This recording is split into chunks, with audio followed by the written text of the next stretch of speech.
everybody, and welcome back to another episode of The Points of Articulation. My name's Dave, and if you're new to the channel, welcome. Today I'm looking at the Hot Wheels Star Wars First Order TIE Fighter. Now, this vessel made its first on-screen appearance in Star Wars Episode 7, The Force Awakens. Now, yes, I know I already reviewed the Hot Wheels First Order TIE Fighter, but this is the original release. And in my opinion, very interesting. It seems to borrow design elements from the First Order TIE Fighter and the First Order Special Forces TIE Fighter and combine them into one. And I have to admit, I kind of like what they did here, but it's not accurate at all.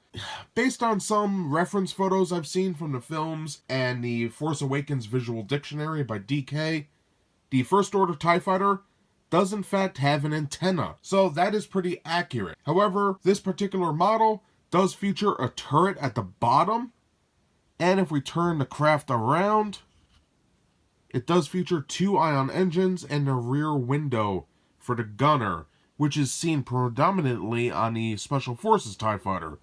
So very interesting. So you know what, I'm jumping the gun a little bit. Let's go right to the size of this vehicle. We're looking at 2 inches long, which is pretty nice and goes quite well with the other TIE fighters in the collection. So we do have a little bit to cover today. You guys should know the drill. We're going to take a look at the mold, the paint, put it on a stand, compare it to some other vessels, and then we'll be done. So let's get moving. So let's get this review started looking at the mold. Like in all my videos, I will go over all the major sections of the vehicle, and then we'll get a nice close-up look to see all the fine details. So up first, we have our solar array wings. Looking really good. Love the detail on the solar panels. Pretty nice. On both sides, of course, and the interiors. We have our braces, pylons, transparent steel viewport, laser cannons. We have our turret on the bottom, as well as a connector port for the stand. Looking good. On the top, we have our cockpit access hatch. Looking good. Communications antenna. Turning the ship around, we have our ion engines. Rivet holding it together. And then right behind that rivet is the aft window for the gunner. Pretty interesting. So that does it for all the major parts on the ship. So now let's get a close-up look. Alright, starting our close-up look, we'll begin with the wing. And just look at that amazing detail. Fantastic looking. We could go up the supports on the sides. Nicely done. I think it came out really good so far. And this is just the wing. Pretty decent stuff going on here. Love the little doodads. Great stuff. Now the panels themselves are looking really good. I love the design here. Very nice. And they're all basically the same, just minor differences in the angle. But well done, and it's the same on this side. There's no real differences whatsoever. Oh, I love that. Pretty sick. Now for the interior, it's a little different with the braces here holding up the supports and the pylons. But on the whole, it's pretty identical. Some great designs here. I think it came out great. Copyright crap, of course. Can't forget to mention that. Then we have our brace with the pylon. We can see some beautiful detailing on there. And I'm sorry about that, everybody. We all know lighting can give me trouble sometimes, but check out these pylons. Very industrial looking, very angled. It sort of reminds me of a stealth bomber. A fantastic design. And on the tops and bottoms, we have those nice sections connecting the pylon to the cockpit. Beautiful. And let me know in the comments below, do you like the original TIE Fighters pylons or these angled ones? Because to be honest, they're not looking too bad. Very nicely done. Then we have the tops. Looking good. Now right here, we have our communications antenna.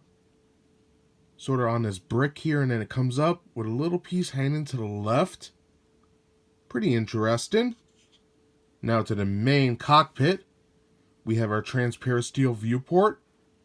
Laser cannons. Turret. The barrels aren't painted, but they are there.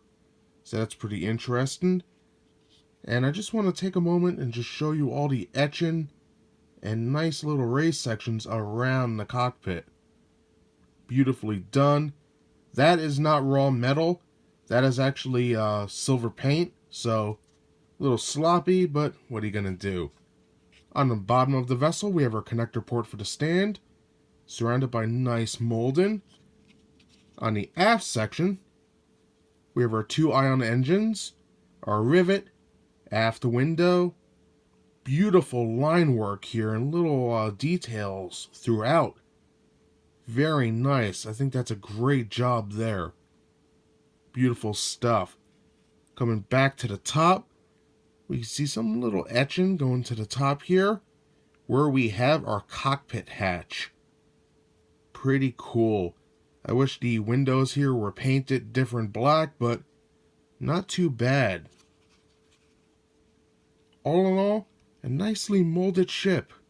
And that's everything for the mold. I hope I covered everything, and I hope you guys had a nice look. This baby may not look it, but it does have a lot to offer detail-wise. So now let's check out the paint. And now looking at the paint on the First Order TIE Fighter, we have about, I would say, 4 different colors on here. First up is a nice matte black for the main color of the ship. Looking good on the aft section, the top, the bottom, the interiors and exteriors of the wings. Looking good. Even on the pylons. Very nice. Next we have, I'm going to say, an off-white for the solar panels on the wings. Looking good. I like that quite a bit. Pretty sharp. Next we have red for the laser cannons.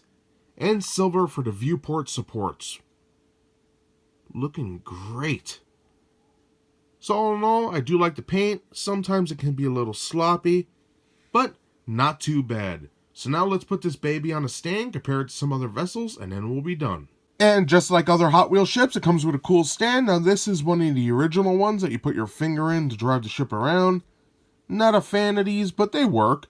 Pegging in the port like so, hear that click, and just like that, you are good to go. And now for a quick size comparison with the Hot Wheels Star Wars First Order TIE Fighter seen in the center. On the right hand side, we have the First Order Special Forces TIE Fighter. Great model. As we can see on the sides, we have our power cells looking good on the pylons, our antenna, and turret on the bottom. Now moving on to the far left, we have the First Order TIE Fighter. As we can see, it looks very similar to the one we just looked at. Angled pylons. Really nice. I like this model quite a bit. Now you can see what I'm talking about. You took this one and mixed it with the Special Forces, and you have the First Order TIE Fighter with an antenna and a turret. Now bear with me as I turn these around so we can see the aft sections. Now on the Special Forces, we can see the 2 ion engines and the rear window. This one has basically the same configuration, just smaller and a little modified. And then here we have our First Order TIE Fighter, which basically resembles an original trilogy TIE. All in all, some decent looking ships here. And that does it today for my review of the Hot Wheels Star Wars First Order TIE Fighter. Now this baby is very detailed and I love it for that. Angles, line work, recesses, the communications tower, the solar array wings, looking good. Now for the paint, it only has about 4 or 5 different colors, but where it lacks is the silver, it's very sloppy. Besides that though, nicely done. And you can't forget it comes with that cool translucent stand to help it blend in with the rest of the collection, and I like it for that. So that's everything I have to say today about this interesting ship. I hope you enjoyed my review. If you did, hit that like button, and if you'd like to see new reviews every Thursday, subscribe. Again, thank you so much for watching. I greatly appreciate it, as always, and I hope to see you next time. Bye, everybody!